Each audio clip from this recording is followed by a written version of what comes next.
I'm more open up to listening. That's the main thing: listening to understand instead of listening to respond. Oh, you just said something that made my heart really happy.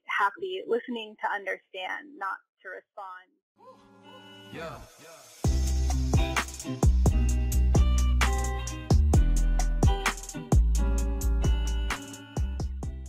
All right. Hi, everyone. We're back. I'm Amanda Bender, the founder of Tilo, here with Alexander Yoseph, the founder and CEO of INFLOW Music. I'm so excited we're chatting again.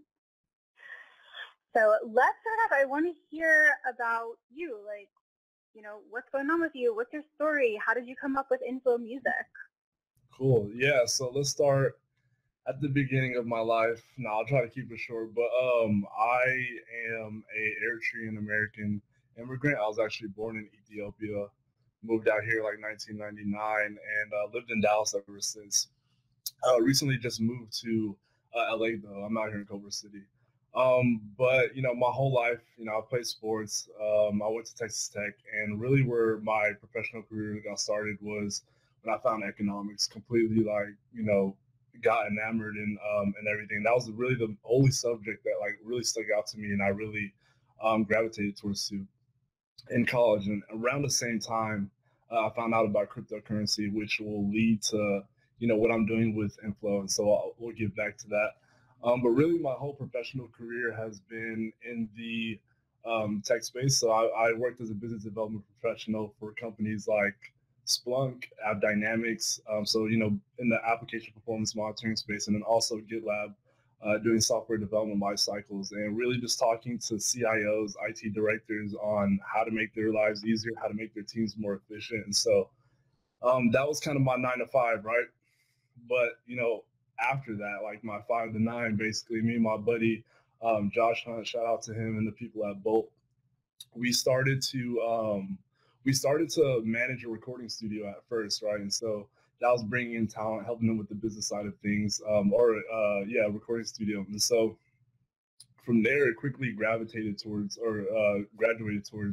managing an R&B artist in the area, which got us like a lot of experience just in the entertainment world, advertising, partnerships, which is a space that we've always like wanted to work in the music industry. And so that quickly graduated towards artist consulting in the Dallas area, to where we were actually putting together consulting packages for artists that didn't have a lot of infrastructure, but they had a following. So we put together kind of like a la carte pricing, we like to call it, for artists. So say you need a marketing strategy, a social media strategy, any legal work, a music video or studio time, we kind of pick and pay as you go, put these packages together for people. And so, and we still kind of do that.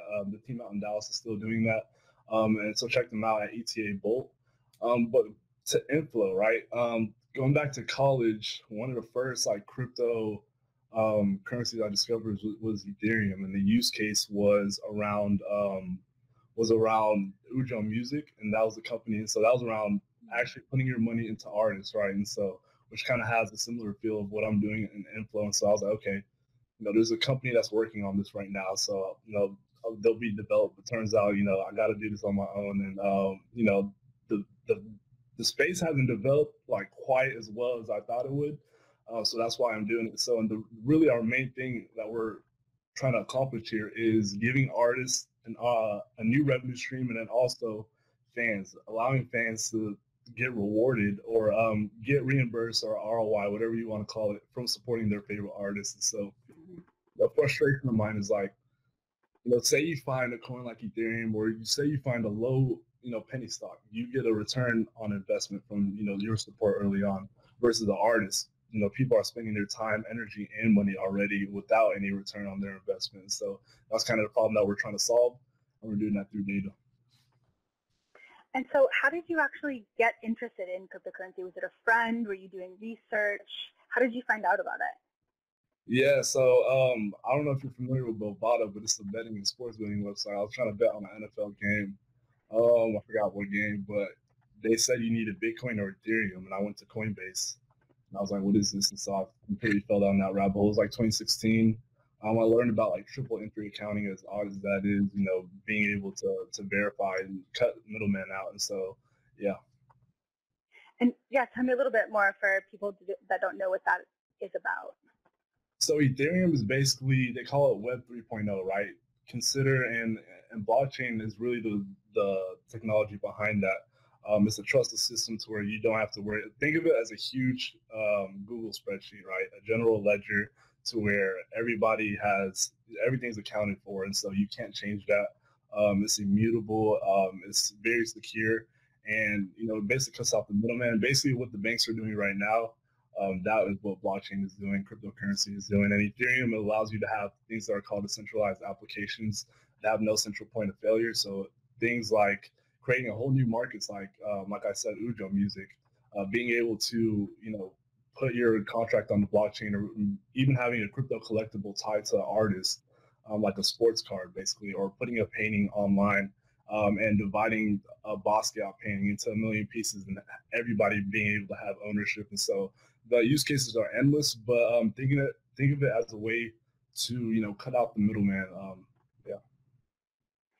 You said something that also perked up my ears. I'm a big fan of Basquiat's work. And how did you find out about Basquiat? So believe it or not, man. So I started out just going to art galleries, and people don't see. I don't know. When you see me, I look like a jock, but I'm really into arts. I feel like every entrepreneur is a creative in a sense. So that's a whole nother topic. But I started going to just art exhibits and being around the art scene in general in Dallas. And somebody told me to watch a documentary about a black artist, a black painter, and the story was amazing. Him just growing up in New York and in Brooklyn, I believe it was, and coming up, and his origin story was amazing to see. And so completely fell in love with the art of things. Actually, on your shirt, where it says Queen, the crown reminds me of something he often used in his artwork. Yeah, exactly. Yeah. This is my homie's brand. It's called Palmer Studios, and yeah, it's out of Dallas. Look up Polymer, and so he actually makes custom shirts. A lot of good content coming out. Wonderful. Yeah. So we're talking a little bit about being creative as an entrepreneur. So share with me what you find beautiful about being an entrepreneur. Yeah, so I said we're creatives, right? And that's every business idea is a creation, is something that is an imagination, and you have to work into bringing it to life. But what's really beautiful about the entrepreneur journey is really the pressure. That's what I really like, and a lot of people don't see that point of view. And I think I've heard people talk about it as well too, but the pressure is really what makes things exciting. I played football, and I was in sports, and so the competition, the pressure, the bright lights is something that always makes me and other athletes rise up to the occasion. And that's even the simple fact of so at first I was kind of hesitant of okay, do I launch? Do I go stealth mode? Do I tell people what I'm doing? But in a sense, I was I need the pressure of people knowing that I'm either gonna make it or fail. Even the pressure of my friends being able to talk shit about if I could help a long way in my journey, and is motivating as well too. So I think, the pressure is really something that I find beautiful in that. I do too. I mean, I resonate very much with sharing Kilo publicly with people, and putting it on LinkedIn and creating these different pieces of content for Kilo, because then I'm like, oh damn, it's out there now. People know, and I have to, for myself, that pressure is motivating. So I'm wondering what was your preparation before those games when you were an athlete? You have a lot of pressure there. What was your mental preparation? Yeah, mental preparation is definitely knowing your assignment. So our coaches were very big on tests. As weird as that might sound, I was a defensive lineman. We would have 3 tests a week, honestly, on either old existing, just on plays, right? Knowing the plays that you have to run. So when you get into those game time scenarios, as it translates to when you're pitching those investors, you've gone over your pitch deck so much that it's second nature. It's the same way as if you're a defensive lineman, if you see that guard go right and you see somebody pull around, you know what play it is and you know how to react, you know where you need to be, how to position your body. And so it's preparation as far as technique as well too, knowing your assignment and then just getting your headspace right as well. That's very important, whether it's, the music that you're playing before, and or a lot of people just have certain game day rituals, but me, I was very big on a game day playlist, and then I'm good to go. Okay, give me your top game day playlist songs. Top game day playlist songs. It'd have to be. I'll give you artists. Songs is kind of hard, Okay. but I'm gonna say back in the day in high school, it was definitely Gucci Mane, and then I'm gonna have to go with Waka Flocka 2 in the same category, and then third one. Let me pick a good one. System of a Down. I don't know. Are you familiar with System of a Down? Yeah, I haven't heard that song in so long. Yeah, Yes. they're a heavy metal rock band, but it really gets you in the mood. And there's something that you said, which I think is really important, is this idea of sports psychology. When I was getting ready to go to college, that's what I was interested in, working with athletes on their frame of mind to get them prepped and ready for performing. And what you said is you did tests and you would practice over and over. And I think you said like visualize what you were going to be doing, right? Mm-hmm. And I 100% believe that translates into being an entrepreneur, is practicing the pitches, thinking about and imagining what it will be like to be in front of investors or building your product, how many awesome humans you want to be interacting with INFLOW music, for example. And I think that translates directly. And honestly, I'd never thought about it until now, that it's actually a form of sports psychology, and that being an entrepreneur is like a sport. We are running in a good way towards the finish line. And the more we practice, the more, we hone those skills. Yeah, and the visualization part, you can't go anywhere without knowing what your destination looks like. You gotta visualize yourself there before you could even get there. Like you gotta. One quote was I forgot who said it, but if you win, or say you win a lottery, or say you win $1 million, you better hope that you're a millionaire before you win $1 million. Meaning that like you better hope that you are prepared for what that brings, and that's the success that brings. So when you are a millionaire, you're not acting like somebody on minimum wage. You got to prepare for that lifestyle and what that brings. That's a whole another set of problems. Just because you have a millionaire doesn't mean you're gonna think like a millionaire as well. So yeah, I agree with that. And so on the flip side, what do you find ugly or hard about being an entrepreneur? And how do you stay sane in all of that? Yeah, so one thing I think recently what I've just now realized is not that it's ugly or hard, but it's like something that is not gonna, I never really thought about, is that nobody is gonna love your project or have the same emotions about your project as you are. And so even as I'm trying to find a technical co-founder, I have to come to terms, or anybody that comes on board, like no one's gonna treat this as seriously as I am. And so that's awakening to where, okay, like I can't, even though I'm trying to find a technical co-founder and a CTO to deal with the technical problems, because that's not what I'm, experienced in. Still, like there's a level of, care that I would give to those issues versus somebody else. And so that's something that was definitely an awakening, especially when you talk about equity, and which is, conversations that always come up versus like, sweat equity and those things. Like it's a nuance between how much you care and versus how much somebody else's care, and rightfully so, because you came up with the project. But in the same sense, it's like I didn't know that was even going to be a problem. Not a problem, but something that I had to watch out for. But how I stay sane is I work out a lot. Stay active, stay healthy, and that feeds into like your mind being in tip-top shape. I think you can't have a strong mind, without having a strong body as well too. You can't have because not in the sense of like how much weight you lift, just like active and healthy, and you know, those two things are connected. Even though you know, there is some separation between your body and your mind, is really a holistic thing that feeds into, you know, your wellness. And so I also talked to you about this cold showers. It's a thing of mine.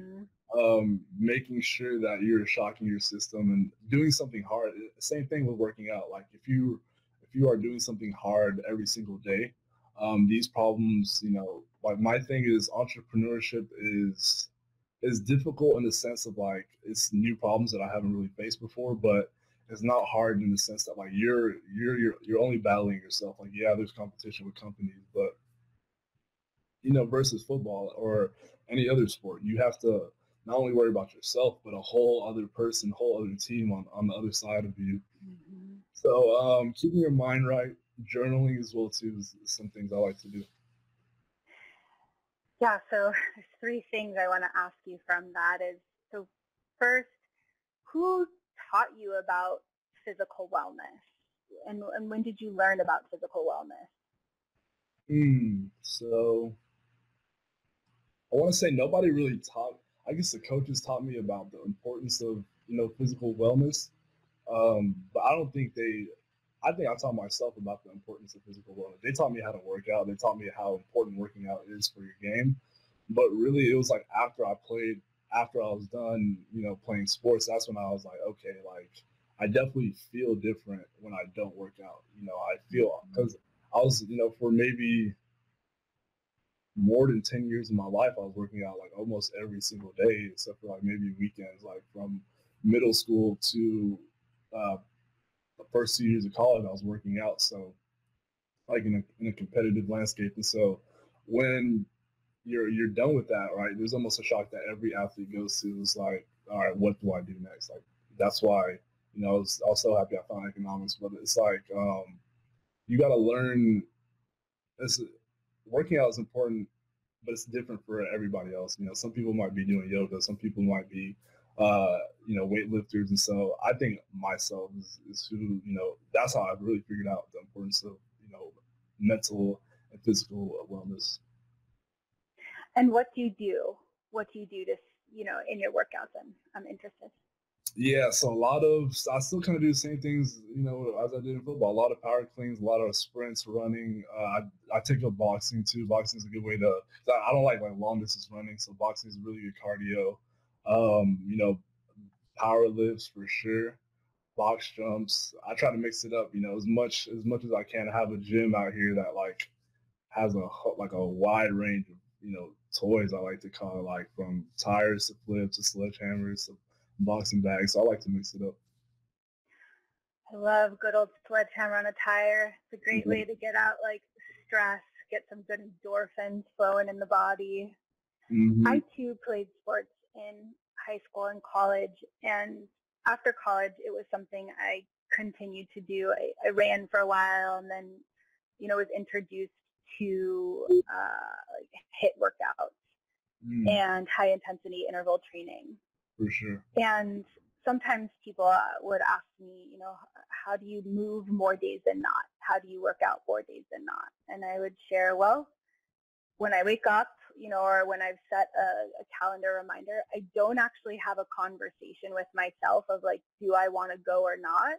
Mm-hmm. I just, I do it. I've become very accountable to myself. And I Yeah. think sometimes that's difficult for people. I'm wondering if you found that to be the case as well. Honestly, I look forward to working out. It's like a break. Man. I feel like It's a break, yeah. I feel like the gym is a break. It's a time. It's, you know, it's a form of meditation. And it's a little reset, and I think working out is fun. So, but I did start doing 6 a.m. workouts. I've done that for like, well, I mean, I did that in sports, but like, you know, without a coach motivating you, it's kind of hard to do. So for the past 2 weeks, I've been doing 6 a.m. workouts. But like, you know, going to the gym is I enjoy it. I feel like it's recess really. What And did you run? I'm sorry. What did you run? You said you were running. Oh, well, I ran after college. when I was in college. Yeah, I was on the crew team 1 year, and then I went back to playing water polo for the last few years of college. Water polo is tough. That's a sport right there. I did that like leisurely, like just at a friend's pool. I didn't know how hard it was. I definitely enjoyed it. I grew up in Hawaii and in California, and being in the water is something that's very integral to my wellness. Yeah. Playing water polo is not quiet. There's a lot of punching and kicking and yelling, but that mixed with being in the water was somehow calming to me at certain points.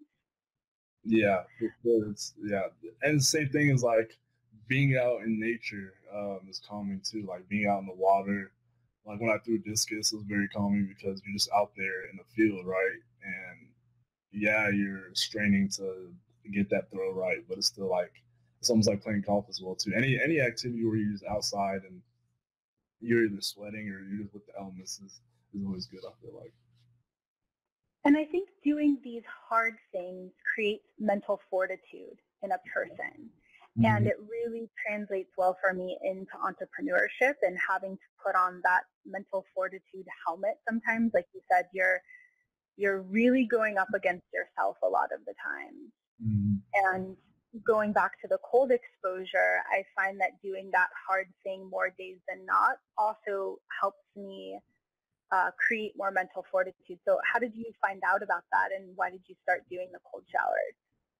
Yeah, so after football, we would hop into a cold tub, right? Just because to stop the lactic acid from building up, stop from being sore, right? So I've been exposed to that, but that was just forced. Like we had to do that. But I just saw a YouTube video about it. I think it was Wim Hof. Have you heard of Wim Hof? I have. Yeah. Tell people about Wim Hof. Who is that? So he's a dude that jumps in ice cold water for fun. And he's very focused on breathing and really, all right, didn't he like climb Mount Everest like barefoot or something like that or something ridiculous? I don't know.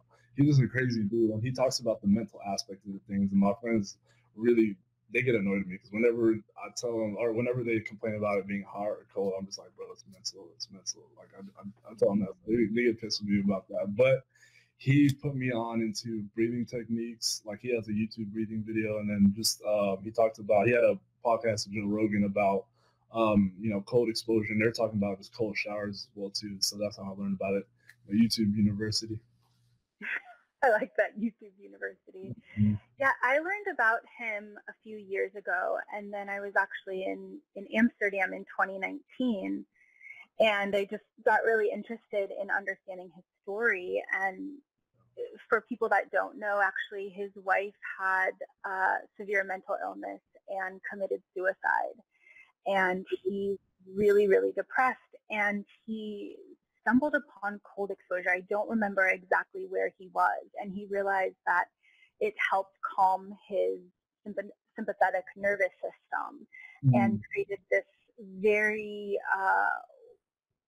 overwhelming sense of not only energy, because, when you do shock your body, you do increase blood flow and increases energy. And he realized that really worked for him, and he wanted to share that with other people. Yeah. I thought that was pretty cool. Powerful stuff. I saw, there's a Vice documentary about him too. I think I watched that as well. I think I did too. Yeah, I do cold showers more days than not at the end of my shower. And some days, honestly, I'm like, I don't want to do this. And then I say, if you can't do this for 30 seconds or a minute, how are you going to do all the other hard things in your day that are much larger than this? Yeah. It's rare to see, because girls, y'all like y'all showers steamy hot. A friend of mine, if we took a cold shower, I was actually proud because like it's something that it's not a stigma, but it's rare to see. So I applaud you for that. Thank you. I had this actually, oftentimes people say they have some of their funniest or best thoughts in the shower. Mm-hmm. A few weeks ago, I was thinking about our biggest predators as humans. And we don't really have any, right? We're at the top of the food chain. Mm-hmm. And I was thinking about mental wellness and men's mental wellness. And I thought to myself, our biggest predator has become our own mind. Mm-hmm. We really have to work at staving off, keeping that predator away with the different things that we do in our lives. Yeah, for sure. So tell me a little bit more. Yes, go ahead. I was just saying that there's this book called, I forgot, but it's about the Toltecs. Oh, The Mastery of Love. So it was a book talking about the same thing, a predator in your mind. Like all the negative thoughts is a parasite that you have to hunt. Like they said basically all those negative thoughts are not you, right? And you have to work as much as the more negative thoughts you have, the more you have to work to relinquish those negative thoughts. And it's not just, and also a book called Letting Go. It talks about the same things. Like you can't fight against it. You just got to let it go, put it to the side, and like elevate to more positive thoughts. Because everybody has negative thoughts. It's not like even monks, they have, and the most enlightened people, they have negative thoughts, but they understand it is not them. And so they kind of elevate above that, which is important. Yeah, I was thinking the other day, about this, like how do you relax in the midst of struggle while doing hard work? How do you do that? I just put on some music. I feel like in the midst of hard work, how do I relax? Yeah, put on some music and get to it. I feel like I don't think anything is that hard. I think it's just something another thing I have to figure out. Like, okay, I have to make a prototype. How do I make this prototype? Like, okay, I put the pieces together, get on Google. So I feel like once you have done all those things, like taking those cold showers, working out, meditating, maybe journaling, I think is just putting action. Action kills all doubt. And so I thought I had that written on my board, but I don't. But action, yeah, literally just doing the work and simplifying it and making it as simple as possible to where you have literally a list of things that you are able to digest and do.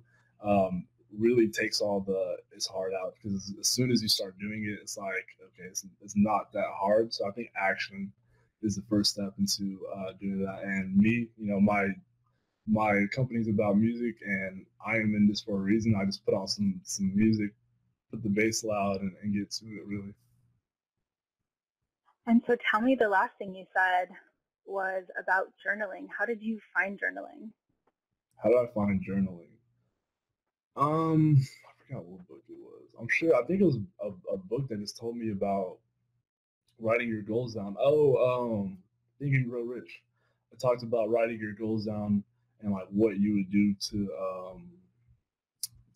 what you would sacrifice to get those goals. And so actually, and then now I kind of make it a habit to write down. Uh, Actually, no, my friend Josh, I know you're gonna watch this too. He told me about writing down your goals and then things you're grateful for every single day too. So a lot of people have told me about that. So every day I write down 10 things that you're grateful for. Sometimes I try to do it at night, but mostly just in the mornings. So just like different books, Think and Grow Rich was a really good one. And yeah, every successful person journals. Most successful, I'm not gonna say every successful person, but it's like important to know, going back to visualizing your goal, write it down, and being able, it helps with the visualization as well too. I think journaling is really important too. I do have a difficult time sitting down every day and writing. So I tend to write notes to myself throughout the day on paper, which I find really helpful, but not too often do I actually go back and reflect on them. Do you do that at all? Not intentionally. Sometimes I'll just like flip back and I'll be like, okay, what was I doing on this day? But unless it was like an actual page of an actual goal, nah. My journaling, I've heard of people journaling about their day, and like, is that what you do? You like write out what happened in the day or stuff like that, or are you journaling your goals? Because I just do my goals really. It's a mix. There are things that I want to get done in the day, and I write about how I want to do them. Mm-hmm. And then sometimes I'll journal. It could be a mixture of quotes or an idea I had from something I was reading. And then sometimes it's just writing out what I did that day because I need some sort of, in a good way, brain dump You Yeah. know, so right now, because we are still in our homes amidst Mhm. COVID-19, I don't see as many people. Uh, and so instead of having a conversation face to face about, hey, here's what I did today and talking about it with a friend, sometimes I write it down just to get it out of my mind, and to create space for other things. Gotcha. Yeah, that's important. I might start. I need to start doing that honestly, because all I'm doing is writing down my goals, which is really powerful. So adding another layer might help, and then writing down my gratitude list. If you don't write down your gratitude list, you should definitely do that. Start doing that. It's very powerful stuff. And even writing down, saying you're grateful for things that you don't even have yet, is another way to really, increase like your awareness into like the actions that you put in throughout the day, because it's gonna make that you're gonna make that come to fruition. If you're already grateful for something that you don't have, you're kind of putting yourself there again, visualizing yourself there before you're already there. Yeah. And then I'm grateful for you and that we're spending this time together. I think that's also important, is telling people. Yeah, grateful for you too. Yeah, I appreciate that. So I know we had talked a little bit about wellness. Tell me a little bit about how mental health and wellness has become a bigger topic in the Black community. Yeah, so I think that I'm starting to see a lot more conversations about it. Even me myself, like I haven't.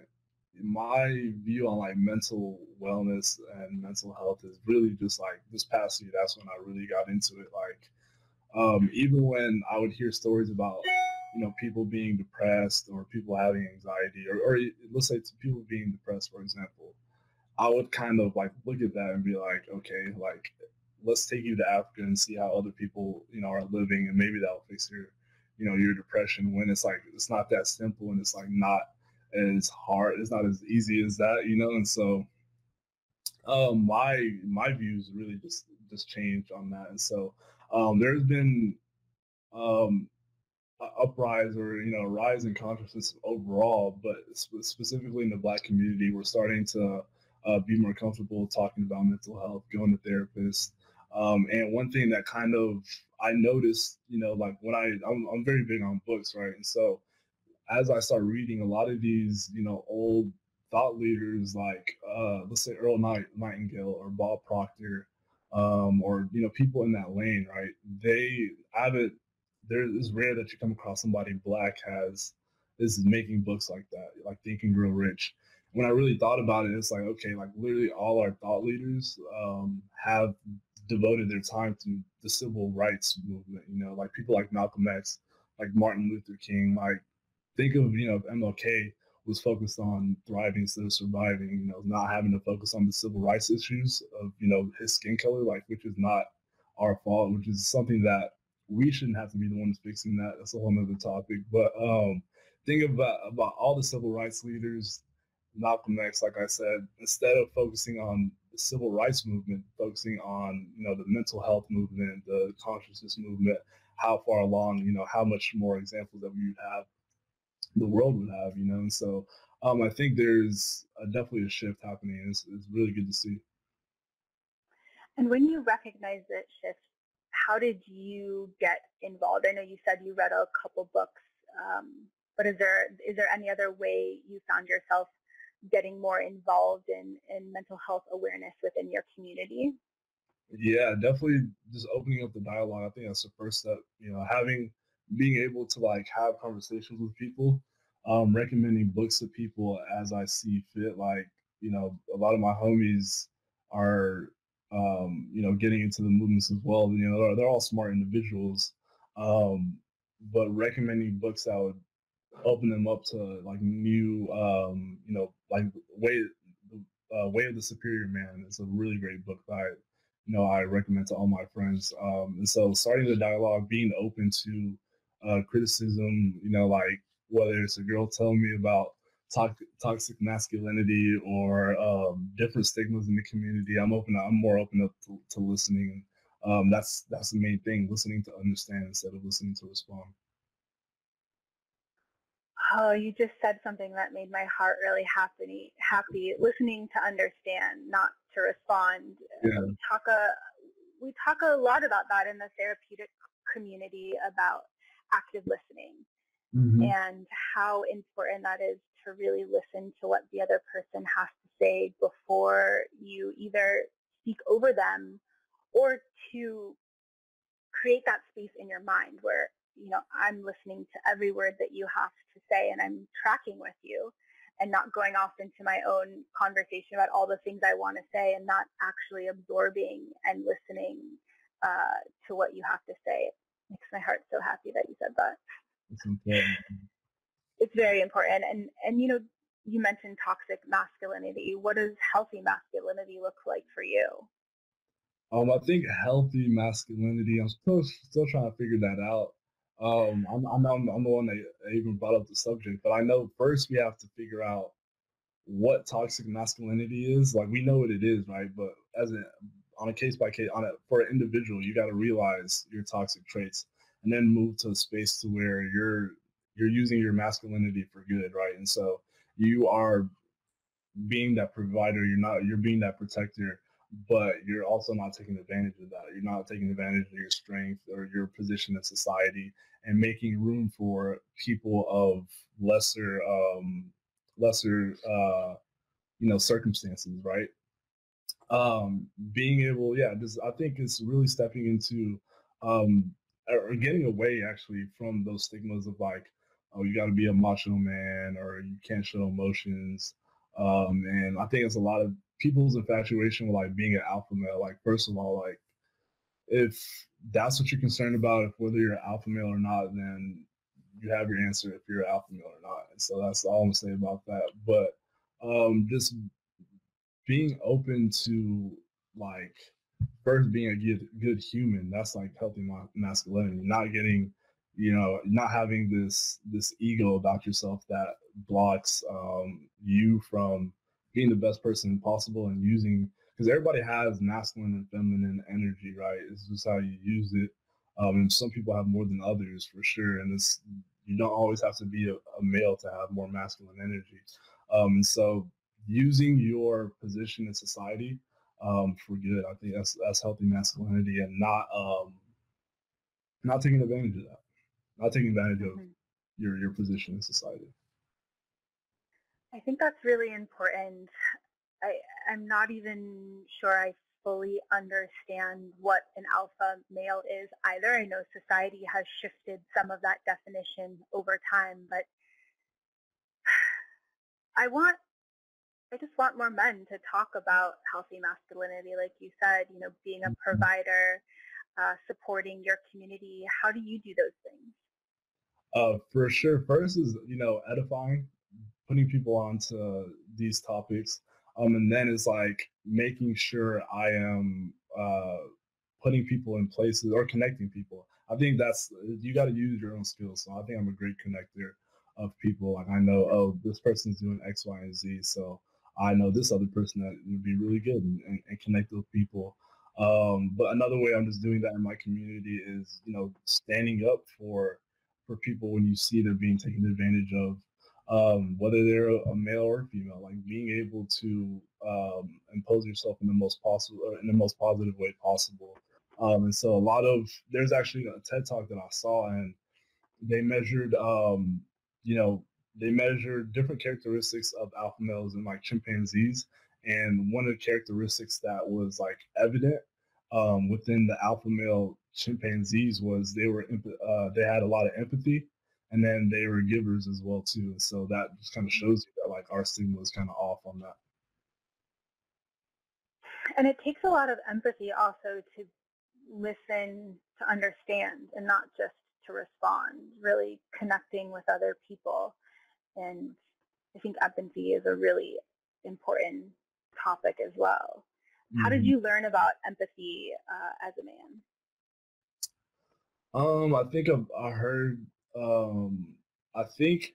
Well, I always knew about the word empathy versus sympathy, but like EQ and emotional intelligence. That's when I think It was like I had an internship at Splunk, and I think it was App Dynamics. Oh, App Dynamics. That was my first full time job, and we had a like a course on EQ, and what empathy really means. I've always heard it thrown around. I know what empathy means, but like the core of, not only just like putting yourself in somebody's shoes, but feeling for them, and like it was yourself, and just like being able to genuinely care for somebody and put yourself to the side in a healthy way, and having high EQ. People say, well, I don't know. A couple of people have told me that I have a high EQ, but I don't really know what that means fully. So, Mm-hmm. yeah. Yeah, I mean, it's a nice compliment. I think for me, EQ encompasses what you said earlier, as being an active listener, being empathetic, and putting yourself aside sometimes to help other people or understand their situation, even if it's different than your own, Yeah, for sure. and how important that can be. Yeah, not letting your own biases get in the way of that, because that happens a lot. And how do you balance that with ego? I know that's something, like, is ego always bad then? Yeah, so I was having this discussion with my friend. I think ego is not going to go anywhere anytime soon. So there is good ego and there is bad ego. I think so. There is so to answer the question, ego is not always bad. It can be bad more than It mostly is like a lot of times it is, but I was reading this book and they're saying, the most enlightened people have egos, and that's completely fine. It's just like how are you using it? Same way with like masculinity, right? You got to use it for good, and your ego can't be built on tearing other people down. And a healthy ego looks like you having good self love, you having a good self image, but also not using that to again affect your image of other people. I think that's when it gets really bad, things like I've also heard the conversation of if I didn't have an ego, would I be successful in business? Which is kind of like it's kind of a conversation that I want to dive into a little bit deeper. I'm curious to like research about because um, I guess my ego is what has that's what the competition comes from, I guess, or maybe that's when it comes like the thrive to do better. Maybe that's part ego, maybe that's just abundance mindset. I don't know, but and also different characteristics like my music interests, my investing interests, and all that. Is that really encompassing my ego, or is that my like how far does the ego go? I don't even think we have all the answers yet, but I do know that there's a healthy way to have ego. There's a healthy way to not have ego, and as long as you're not hurting other or putting down anybody else, then you should be good. Mm-hmm. Yeah, the word ego to me, when I was um, studying psychology in grad school and learning about the id, ego, and superego, had a very different perspective than the way it's commonly used in society and has evolved. So it's something I'm interested in learning more about as well. Mm-hmm. I don't always think it's a negative either. Yeah, it can be, right? Because I mean, everybody has an ego. You're not gonna get rid of it anytime soon from any human being. And also going back to like you can't ignore your instinctual desires or your instinctual reactions or your instinctual nature. It's the same thing with going back to masculinity. Like you have a provider, just like how women have different characteristics, men have different characteristics of being a provider and protector and all that. And so to resist that is just going to do more harm than good. Is rather than resist it, like transform that into good. Mm-hmm. And the question I always like to ask last is, how often do you think of death and your own mortality, and does that influence your day-to-day in any way? Yeah, I think death and mortality. So first, I don't know. I feel like I've started to think about that less in like a negative way. I really don't think about that in a negative way anymore. I'm ready to go whenever. No, I'm kidding. But I think mortality is a double-edged sword, right? Like I was talking to somebody about this. It's like the fact that you're gonna die makes is kind of motivating, right? It's like okay, like I got a certain amount of time to really get this stuff done and really build that legacy. Since it's all about, it's all I'm interested in is building legacy for me and the people that come after me and impacting people. And so you have, if I had forever, I don't think I would be motivated to build a legacy like as fast, as with urgency, right? So, and the good side, mortality creates urgency, but also death or mortality also can create like on the opposite side, either laziness or not like far sighted, right? So, throw like that. So I'm trying to think of a good example. So say somebody is, like, let's say somebody is always littering, right? Or always like treating the earth bad, and they're like, okay, I mean, I'm gonna die in a couple years anyways. It's not like I'm gonna be able to notice the harms of climate change, right? That's the negative side of mortality, like being so temporary minded. Even though this life is temporary, having that perspective is kind of detrimental. So yeah, it's a double edged sword. I think about it. I mean, I don't think about it too much. But I definitely don't have a negative view on death. I think it's part of life. I think it's what makes your life, better. Yeah, I find that the awareness of death and my own mortality is actually a doorway to being very present and Mm-hmm. very loving with the people around me. I think about, okay, if I only had a year to live, sometimes my friends think I'm strange in this way that I often think about mortality, but it really pushes me to think if I had a year left, would I do anything different? Would I wake up in the morning and would I do different things? Would I see my friends more, my family more? How would I interact with the people I work with? And I really try to do all of those things on a daily basis. So tell people I'm grateful for them, that I love them, uh, and tell people that they mean a lot to me in my life if they do. Even if I work with them, I'm very grateful for the things people do in my life, how they support me, and I want people to know that because when I do die, I obviously I'll be dead, so I won't be thinking back, but I Mm-hmm. don't want to have regrets and think, oh, I lived my life, and now I have all these things I wish I would have said to somebody. So would you? That's great. That's actually really great. Especially telling people you love them, right? That's important. But would you want to know when you would like you're gonna die? Would you ever want to know that? I've thought about this. I don't know. I Would didn't. you? I No. definitely don't tell me. I feel like I'm also desensitized to. I've been in a lot of situations where death was a possibility, so I think it's kind of desensitized me. So that's kind of my viewpoint on that. So, but I definitely wouldn't want to know. I'd keep it a surprise. Well, it's going to be a surprise either way, right? Mm-hmm. Unless we have that magic ball at some point. Mm-hmm. Yeah, I'm not gonna pick that ball. Me neither. We'll be on the same page there. So Yeah. tell people, Alexander, how they can find you. Yeah, find me. You can find me on Instagram, or if you're an investor, definitely just email me. That's the best way to get in contact with me. My email is alexander@inflowmusic.io.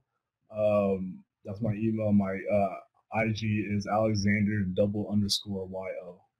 So that's where you can find me. And also, my website is inflowmusic.io.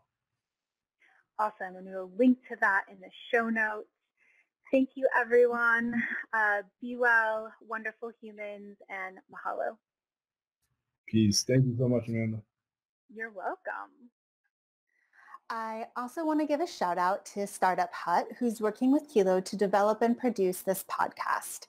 Startup Hut dedicates itself to democratizing access and eliminating geographical barriers to a diverse community of like-minded founders, mentors, and investors dedicated to building successful startups. They organize live stream virtual pitch events and are building an online community of entrepreneurs that can leverage a network of investors, mentors, and partners and access community perks and resources. If you're interested in pitching at one of their future pitch events or partnering with startup, please contact George, George, at thestartuphut.com for more information. And you can find Kilo on your pocket computer or larger computer at www.kilo.app or on Insta at kilo.app. Thanks so much, everyone. Bye. Yeah.